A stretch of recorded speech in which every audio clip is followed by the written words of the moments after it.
akin is bok choy. Beef bok choy ang sa akin. Masarap talaga dyan. Ayun. Tapos, mas masarap yung nagsiserve. Oh. Oo. Hindi nag-focus sa pagkain binibidyohan. Ang binibidyohan yung nagsiserve. Sige na, bye-bye. Ingat. Kain na kami. Oy. Dami kong mga bubot ngayon. Mas lalo ako lumaki. Ganyan lang to. Hindi na siya, hindi nang shaky-shaky siya. Yay! Nalipay wala! Bisa ito at ito talakayin kung paano na.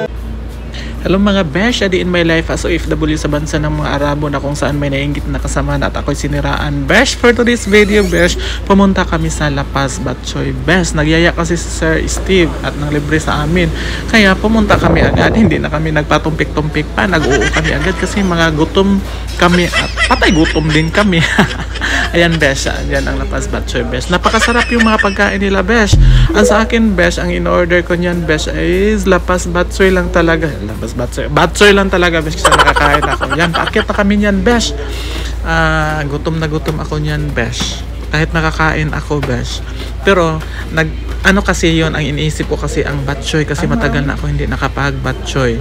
So nung sa Pinas pa ako yan besh, ilang taon pa yun, matagal na.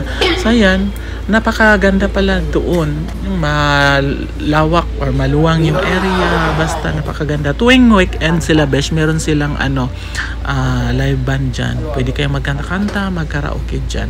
Ayun, namili na sila Sir Steve kung anong kakainin nila, pero si Sam dyan is nag-ano lang siya, ice cream.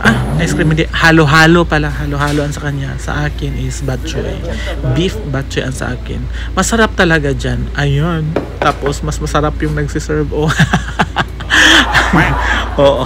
Hindi nag-focus sa pagkain binibidyohan. Ang binibidyohan yung nagsiserve.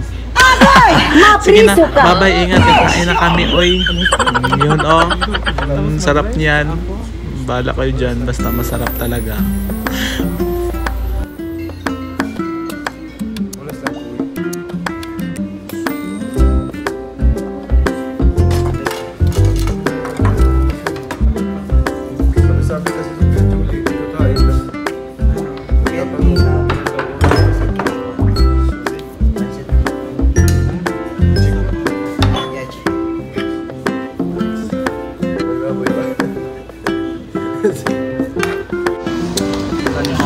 Kain tayo.